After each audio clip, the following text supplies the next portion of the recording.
हम मिंटू सब गोटन के श्री राधे राधे। आइ हम जितिया के भाग तेसर कथा लेके अयलौ हन। एहि भाग में अहाँ के चिल्हो सियारनी के कथा सुने के मिलत। तो ई कथा मेन ये जे दिन अष्टमी के उपवास रहिए ने ओहि दिन ई चिल्हो सियारनी के कथा सुनल जाय छे, से जरूर सुने जाओ। ई मेन कथा ये। एगो गांव में नर्मदा तट रहे रहे। नर्मदा तट के नजदीके में एगो पाकड़ के गाछ रहे रहे, बहुत झमटगर आ बहुत पुरान गाछ रहे रहे।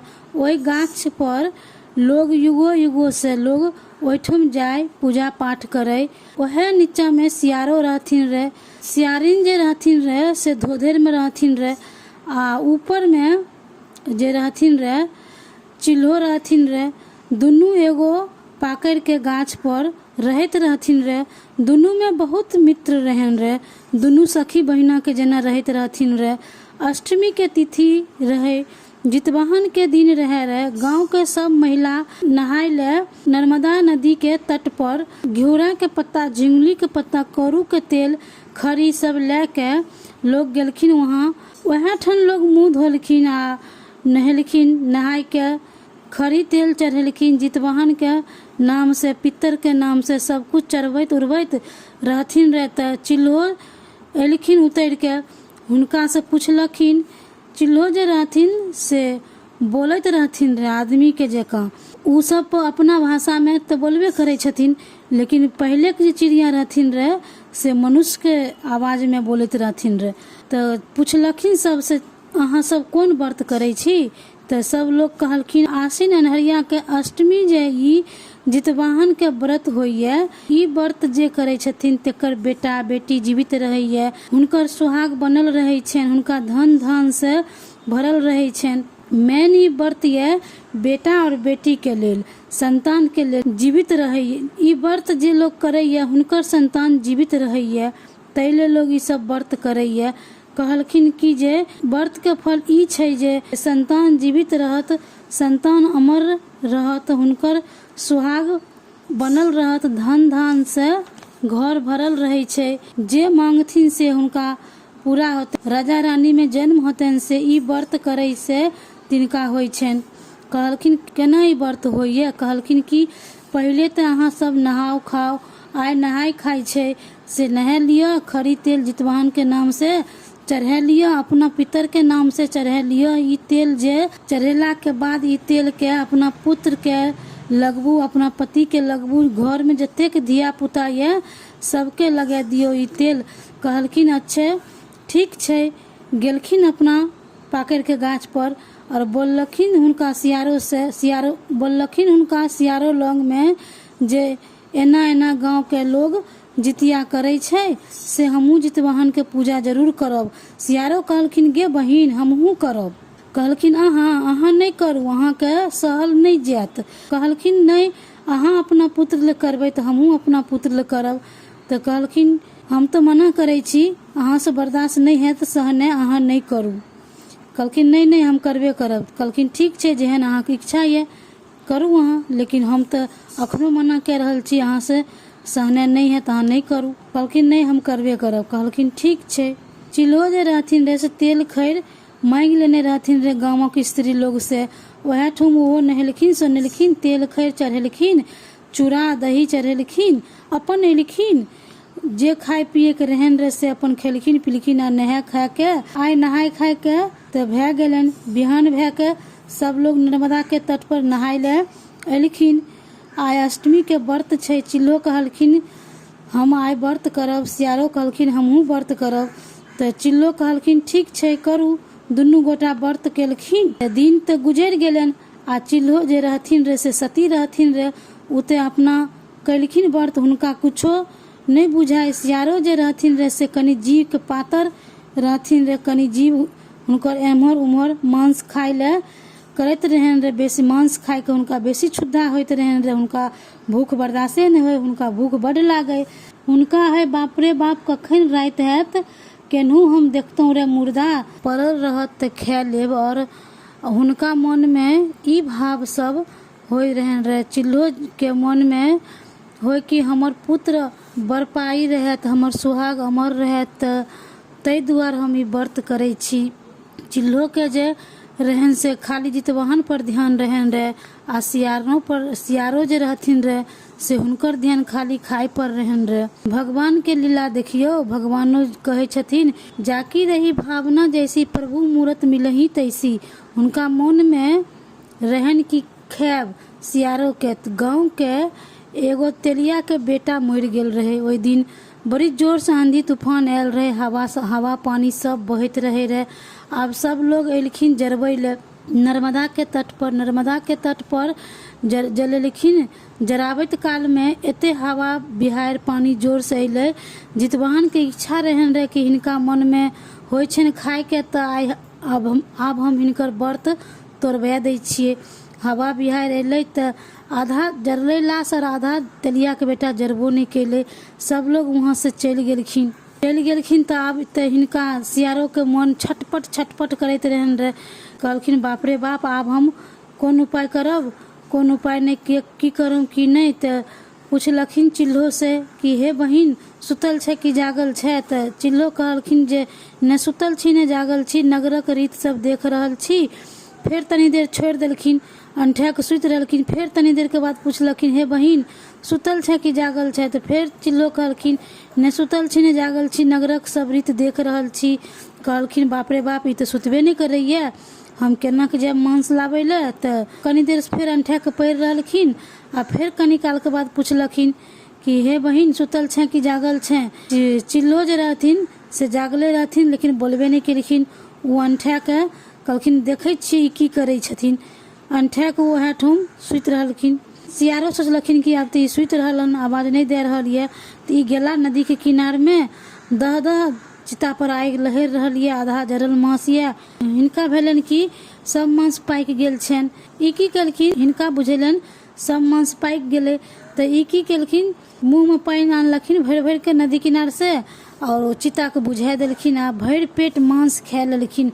आधा रात भे गेल रहे। कोमल मांस ओहिठाम से उठा के आनि लेलखिन और अपना दूधर में रख के बैठ गेलखिन आ कुट के खाए लागलखिन। पाकर के ऊपर से चिल्हो जे छथिन से सब खेल देख रहल छथिन। कहलखिन बाप रे बाप, हिनका तो मना के लिए नहीं करू जितिया, तैयो ई कह लेलखिन। व्रत से हिनकर भंग भे गेले, एकरा की फल हेतै से कोनो ठिकाना नहीं छै। उ भगवान से मन्नत मांगा लगलखिन हिनका ले जे हिनकर गलती सलती यहाँ माफ के देबै, कियाकि ई हमर सखी बहिन पा ये, ई हमरा से दोस्ती रखनी है, हमरा अपना बहिन मांगने छथिन, बहिन से रिश्ता हमरा नहीं बनेने छथिन, से हिनकर गलती सलती यहाँ सब माफ करबै। अब हिनका कौन फल मिलते कौन नहीं, कोनो ठिकाना नहीं छै। चिल्लो पूछलखिन हे बहिन ई कट के आवाज की होइ छ। सियारो कहलखिन हेन बहिन, रात में व्रत जे केने छौ ने से कर जेना फेरै छौ, हमर हड्डी करकराइए। चिल्लो कहलखिन कि हे जितवाहन अही देखबै, आब हम कुछो नहीं कह सकै छियै। बिहान भे गेल, भोर भे गेल, भिनसरे सियारो को कते भूख लागल छन। कहलखिन गे बहिन आब चल न, नहा सोना के हम सब पारण के लै छौ। तब सियारो कहलखिन नहीं अखन नहीं खाएब हम, गाँवक सब स्त्री लोग अयथिन, नहेथिन सोनेथिन, खीरा औकरी चढ़ेथिन, तखने हम हुनका से प्रसाद मांगि लेब, तब हम पारण करब। कहलखिन ठीक छै, हम जाइ छी करे ले। सियारो अपन गेलखिन नहा सोना के, जे अपना धोधर में मांस रखने रहथिन रे से मांस लेके पारण के लेलखिन हन। गाँव के सब स्त्री लोग अयलखिन हन, नर्मदा के तट पर नहेलखिन सोनेलखिन आ खीरा औकरी जे चढ़ेलखिन हन, पाकर लोग में से चिल्लो मांग लेलखिन हन। गेलखिन हन ओहो नहा सोना के खीरा औकरी से अपन पारण केलखिन हन। कुछ दिन बीत गेल ये, तब दोनों बीमार पड़ गेलखिन हन। नर्मदा के तट पर चिल्लो कहलखिन हन हे नर्मदा, हे पाकर, हम अहाँ के साक्षी मान रहल छी। तब चिल्लो कहलखिन हन हे नर्मदा, हे पाकर, हम अहाँ सबके साक्षी मान रहल छी। कहब अहाँ सबके जहिया हम हरियर होइले तहिया अहाँ सब हरियर भेजब। हम जे मरब त हमर जन्म राजा के घर में हुए, लेकिन हम पत्नी बनब मंत्री के, हम ई वरदान मांगे छी। तब सियारो कहलखिन कि पाकर से हे नर्मदा, हम जे मरी त हमर जन्म राजा के कोख से हुई और राजा के ही रानी बनी। कह देलखिन। कुछ दिन बीतले, दुनू मर गेलखिन। एगो देश में एगो राजा रहथिन रे, हुनका जे बड़की बेटी जे भेलखिन से भेलखिन सियारिन। हुनकर नाम संस्कार भेले तो हुनकर नाम रखल गेले कर्पूरावती। फेन छोटकी बेटी भेलखिन राजा के, ते हुनकर नाम पड़लै शिलावती। ते शिलावती जे रहथिन से चिल्हो रहथिन रे, आ सियारिनी जे रहथिन रे से कर्पूरावती रहथिन रे। दुनू बहिन जन्म लेलखिन। शिलावती जे रहथिन से धर्म विचार वाली रहथिन रे, सती विचार वाली रहथिन रे। हुनका धर्म पुण्य करे में बड़ मन लगत रहन रे। आ कर्पूरावती जे रहथिन रे से दुष्ट आत्मा रहथिन रे, और हुनका मन में छल कपट रहन रे।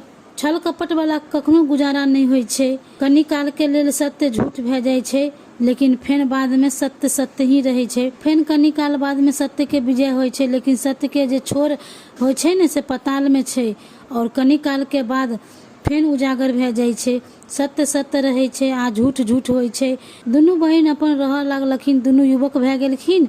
तऽ राजा जे रहथिन रे से तिनका से विवाह भेलन कर्पूरावती के, आ हुनके जे मंत्री रहथिन रे तिनका से विवाह भेलन शिलावती के। दुनू बहिन अपन रह लागलखिन। कुछ दिन बीतलै तऽ कर्पूरावती के एगो पुत्र भेलन। एगो पुत्र जहिना भेलन तहिना मरि गेलन। शिलावती के फेन कुछ दिन के बाद एगो पुत्र भेलन। हुनकर जहिना पुत्र रहथिन रे तहिना जीवित रह गेलखिन। उ जितवाहन के व्रत केने रहथिन रे, तऽ व्रत के बड़ प्रभाव होइए। ई व्रत जे लोग करैए ने झूठ फूस के नहीं होइए। ई व्रत बहुत प्रभावशाली व्रत ये, निखंड व्रत ये। ई एगो व्रत ये कि पानियो नहीं अहाँ पी सकै छियै। एहि व्रत में हुनकर पुत्र जीवित रहलन, आ हुनकर जे रहलन से मरि गेल रहन। हिनका मन में बड़ तकलीफ भेलन कि आ ई कहथिन कि देखू तऽ ओकर पुत्र जियत छै और हमर पुत्र मरि गेल। अहिना करैत करैत हुनका 6 गो पुत्र भेलन। कर्पूरावती के 6 गो पुत्र भेलन और 6 पुत्र मरि गेलन। आ शिलावती के 6 गो पुत्र भेलन आ 6 पुत्र जियत रहलन। हुनका पुत्र के कहियो कुछो कलेप्स नहीं लागे। आ कर्पूरावती जे देखथिन हिनका पुत्र के तो एकदम से हिनका करेजा फाटऽ लागन, आ कहथिन देखू ते हमर 6 गो पुत्र भेल आ 6 मरि गेल। आ एकर 6 गो पुत्र छै, 6 पांडव सन एकदम छै, और पांडव सन रहैए धर्म विचार में, और पांडवे सन धर्म विचार में रहिए। ओहिना एक दिन की केलखिन, खटबाइस पटबाइस के पढ़ि रहलखिन। राजा एलखिन। राजा कहलखिन रानी अहाँ के की भेल, तऽ किया उदास छी अहाँ, कहू ने। तब कहलखिन कि नहीं हमरा बड़का बीमारी भे गेल हन। करबट तर में ददरी के धे देलखिन। आंगन कुम्हारक आंगन से आइन के जते बेर उ कर फेरथिन ने ओते बेर दर दर आवाज आवे। तो कहलखिन कि बाप रे बाप हमरा तो बड़का बीमारी भे गेल हन। तब राजा कहलखिन कि अहाँ के कोन बीमारी भे गेल हन, से चलू वैद्य लंग हम लेके अहाँ अखन चलै छी। तब कहलखिन नहीं हम वैद्य लंग नहीं जायब, हमरा से पहले अहाँ सतबंध करू। जब राजा कहलखिन हमरा हम सतबंध के हन, अहाँ पत्नी छियै हम पति छौ, तो हमरा अहाँ के बीच में सतबंध कहाँ से आबि गेलै। तो कहलखिन नहीं हम ई सब नहीं जानै छी, से पहले अहाँ सतबंध करू तब हम अहाँ के बतायब। कहलखिन ठीक छै। एक सत दोसर सत तेसर सत जे नहीं करे से 80 कुंड नरक में पड़े। आब बताओ अहाँ की कहै छी। कहलखिन जे हमर बहिन ये ने तेकरा 6 गो बेटा छै, से तिनका मार के हमरा ओकर कोर करेज आनि के हमरा दे दिया। कहलखिन बाप रे बाप आहा एहन सुंदर बच्चा छै। राम राम अहाँ की बोले छौ, अहाँ पूर्व जन्म में कोनो गलत काम केने छौ, तैले अहाँ के 6 गो बेटा भेल आ 6 मरि गेल। और अहाँ के बहिन पूर्व जन्म में कोनो सत्य काम केने छथिन, कोनो बढ़िया काम केने छथिन, तैले हुनकर 6 गो बेटा छनि और 6 बेटा जीवित छनि। हमरा तऽ उ सब जाते पीछे आबै छथिन, अहाँ कहै छी हुनका मारि दियौ, अहाँ केहन छी। उ सब आबै छथिन तऽ हमरा बड़ खुशी होइए। अहाँ किए एहन बात बोललौ, अहाँ के तऽ उ सहोदरा सेहो ये, एहन बात किए बोललौ अहाँ। बाप रे बाप अहाँ किए बोललौ, अहाँ के जी नहीं कटि गेल।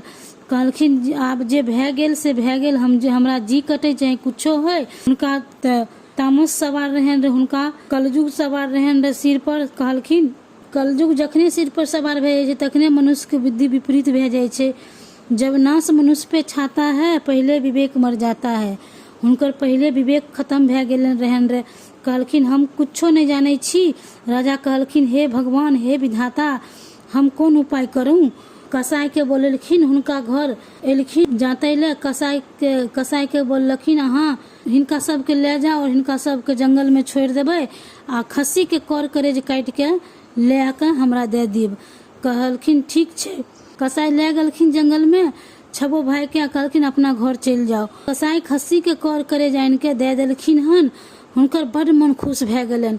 कहलखिन बाप रे बहिन के तऽ बेटा मरि गेल, आब बताओ अपना सुख ल लोग दोसरो के देखै लए नहीं चाहे छै। लोग बड़ दुखी भए जाइ छै जे ओकरा सुख मिलले रहे हमरा किया नहीं मिलले। ई तऽ पूर्व जन्म के बनायल रहे छै, किनका सुख मिलते किनका दुख मिलते, सुख दुख तऽ आबिते रहल छै। हम कोनो बिगाड़ल हेबै तें हमरा दुख भए रहल छै। दोसर के देख के जरूर नहीं, अपना आप पर विश्वास रखू, भगवान पर विश्वास करू। जिनका व्रत करे छी तिनका पर विश्वास रखू, विधाता जरूर पूरा करे छथिन। आंगना में कुछ दिन बीतलै तऽ कहलखिन बहिन बौआ रहो तू सब किए नहीं जाइ छी मौसा के जाते पीछे ले। तऽ कहलखिन कि जे मौसा कहलखिन हन नहीं आबै ले। कहलखिन नहीं नहीं जाओ, जाइत पीछ दियो, वहाँ के मौसा छी। कहलखिन ठीक छै जाइ छी। गेलखिन, बहिन के छबो बेटा के देख के फेर हुनका कर्जा फाटा लगलनि। कहलखिन बाप रे बाप, लागैया राजा हमरा से झूठ बोललखिन हन, बुझाइए नहीं मारलखिन हन हिनका बेटा के, तब ने हिनकर छबो बेटा ई जियत छै। राजा के फेर बोललखिन, कहलखिन कि जे हमरा बड़का बीमारी भए गेल हन, हमरा अहाँ इलाज नहीं करे दै छी, आब तऽ हम मरि जायब नहीं जियब। कहलखिन अहाँके की भेल हन से कहू। कहलखिन कि नहीं पहले सत्य करू। कहलखिन सत्य? हाँ सत्य करू। तऽ कहलखिन एक सत्य, दुई सत्य, तेसर सत्य जे नहीं करे से 80 कुंठ नरक में पड़े। बहिन के छबो बेटा के मुड़ी आइन के हमरा दे दियो, सिर आइन के। कहलखिन सिर आइन के दे दियो। कहलखिन बाप रे बाप, हे विधाता ओ कोन जन्म में धर्म बनेने छै जे ओकर पुत्र मारि दै छी तैयो जीवित भए जाइ छै। अहाँ कोन पाप केने छी जे अहाँ हमरा अपना सहोदरा के पुत्र के मारे ले कहे छी। लेकिन सत्य करवेलहुँ हन तऽ हम पूरा करबे करब, हमरा पूरा करैए पड़त। हे विधाता हमरा पाप नहीं लिखब, अहाँ जानब। की केलखिन राजा, हुनका जे देख आबे जाइत रहथिन रे तै ठमा खंडा लगा देलखिन, आ ओहि ठाम से द्वार के प्रवेश करथिन रे तऽ हुनकर सिर कटि के खसि जेते। आ छबो बेटा आए दिन जे शिलावती व्रत कैने रहथिन रे जितवाहन के, आए दिन अष्टमी के व्रत रहे रे, दिन में व्रत और कैने रहथिन रे। साँझ में हुनकर पुत्र एलखिन जाते पीछे ले, जहिना द्वार प्रवेश केलखिन उ छबो पुत्र के गर्दन कटि के गिर गेलन और धड़ एक तरफ भए गेलन, सिर एक तरफ भए गेलन। सिर के आइन के राजा रानी के दे देलखिन हन और सिर के लाल कपड़ा में लपेट के साइज के बहिन के यहाँ उठा देलखिन हन।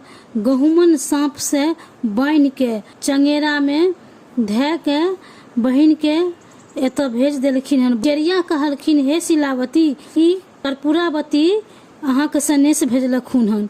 शिलावती कहलखिन सनेश किया, आइ कोनो बात छै से जाओ ई चंगेरा भगवती लग में रख दियो। भगवती लग में रख देलखिन हन। तही दिन से डाली भरल जाइए, डाली में नारियल सेव डारा सब लोग दे के भगवती लग में रख दे छथिन। तही दिन से डाली भरैया।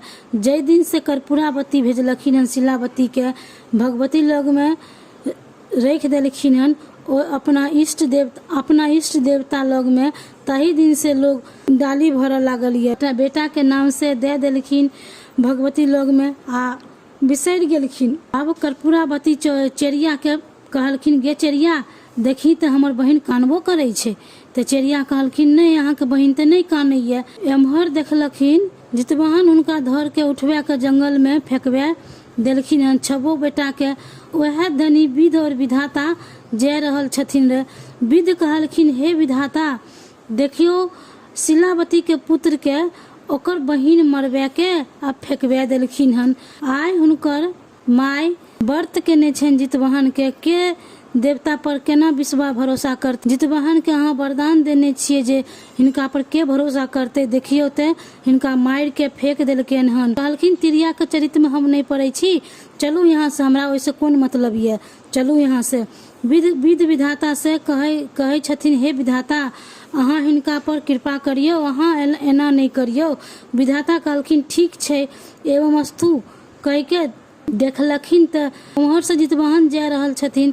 देखलखिन त कहे छथिन बाप रे बाप ई त अनर्थ भए गेलै, अन्याय भए गेलै। एकर माय हमर व्रत के नहीं है, आय तिनका पुत्र के ई दशा, बाप रे बाप ई त हमरा पर लोग संसार में विश्वासे नहीं करत जे जितवाहन के छी से हम जीवित पुत्रिका छी। हमर जे जितिया करैया तेकरा पुत्र के हम छे नहीं होल दै छौ, तिनका पुत्र के हम जीवित रखे छौ, हुनका पुत्र के हम आशीर्वाद दै छी, आशीर्वाद दै छौ, हुनका पुत्र के औरदा दै छौ। तिनका पुत्र के ई दशा कंगुरिया अंगुरी चीर के छीट देलखिन हन। एम्हर विधाता से देखलखिन हन सब पुत्र शिलावती के जीवित भए गेले। सवेरे भेल सब घर गेलखिन, लाल पियर कपड़ा पहन के घोड़ा पर चढ़ के घर गेलखिन। तखन तक शिलावती व्रत नहीं तोड़ने रहथिन रे। तो कहलखिन बौआ अहाँ सबके किया एते देर भए गेल? तो कहलखिन हम सब बहुत दूर मौसा के साथ जंगल में शिकार खेले चल गेल रहूं, तही ले हमरा सबके एते अबेर भए गेल हन। माय अहाँ चिंता नहीं करू, आब हम आबि गेलहुं हन। पुत्र अपना माय के गोर लागलखिन हन। तो कहलखिन ठीक छै, आब अहाँ सब आबि गेलहुं हन, आब हम नहा सोने ले छौ आ जितवाहन के व्रत केने छौ, आब हम जाइ छी पारण करब। शिलावती गेलखिन हन नहा सोने के, खीरा औकुरी चढ़ा के गोर लाग लेलखिन हन जितवाहन के। जितवाहन हमरा पुत्र के रक्षा करब, अहाँ जीवित पुत्रिका छी, अहाँ जितवाहन छी, अहाँ सूर्य पुत्र छी, अहिना चमकैत रहू। हे सूर्य पुत्र, अहाँ के पिता जेना हमर पुत्र चमकैत रहे, पुत्र के आशीर्वाद दिया। आइ हम व्रत तोड़ै छी। जितवाहन के सब कह के आ उ व्रत तोड़लखिन हन। आ भगवती लग डाली ओसरन केलखिन हन। आ सब पुतोह के कहलखिन हन आबे जाओ अहाँ सब खोइछा ले लिया। बेटा सबके कहलखिन हन आबू अहाँ सब डारा ले लिया। सब पुतोह गेलखिन हन भगवती लग में। उ जब देखे छथिन चंगेरा उघार के तो सब में सब फल भए गेलिए। तारक फल, तरकुल्ला भए गेलिए, नारियल भए गेलिए। आ सांप से जे बांधले रहथिन रे से डारा भए गेल रहन रे। आ की केलखिन, एक गो नारियल सब पुतोह के खोइछा में दे देलखिन हन। आ डारा जे रहे सब बेटा के दे देलखिन हन। आ कहलखिन हन रे बउआ डारा पहिर ले, ई जितवाहन के आशीर्वाद छिए। अहाँ सबके ई साल भर डारा के डाँड़ में रखे के बेटा के डारा देलखिन हन। आ सब पुतोह के नारियल देलखिन हन। शिलावती भगवती के गोर लागलखिन। उ तो जान गेलखिन कि हमर बहिन एहन काम केलक हन। कर्पूरावती चरिया भेजलखिन हन कि देखी तो हमर बहिन कानै छै कि नहीं। छत पर चढ़ के देखलक, छत पर चढ़ के देखलखिन हन। तो कहलखिन हन नहीं, अहाँ के बहिन नहीं कानै यार, हुनका बेटा के कुछो नहीं भेलन हन। कर्पूरावती कहलखिन बाप रे बाप, कोन धर्म कइने ये जे एकरा पुत्र के हम मरवा दै छौ। माथा कटवा देलहुं हन तैयो एकर पुत्र नहीं मरल हन, तैयो एकर पुत्र जिंदा भए जाइए। कोन धर्म ई केने ये, एकरा से हम भेंट करब। कुछ दिन बीतले तो कहलखिन कि चरिया के गे चरिया, जो हमरा बहिन के कहिए कि जे हम हुनका से भेंट करे छी। चरिया गेलखिन, हुनका शिलावती के कहलखिन हन कि अहाँ के कहलखुन हन जे भेंट करब। शिलावती कहलखिन उ छथिन राजा के कन्या, हम छियै मंत्री के कन्या, तो हमरा हुनका बीच में की मेल छै जे हमरा से भेंट करथिन। कहलखिन अहाँ से भेंट करथिन तो पालकी अहाँ ले अहाँ के पठा दै छथिन। कहलखिन नहीं नहीं, हमरा पालकी के जरूरत नहीं छै, हम ओहिना पैदले जेबै भेंट करे ले।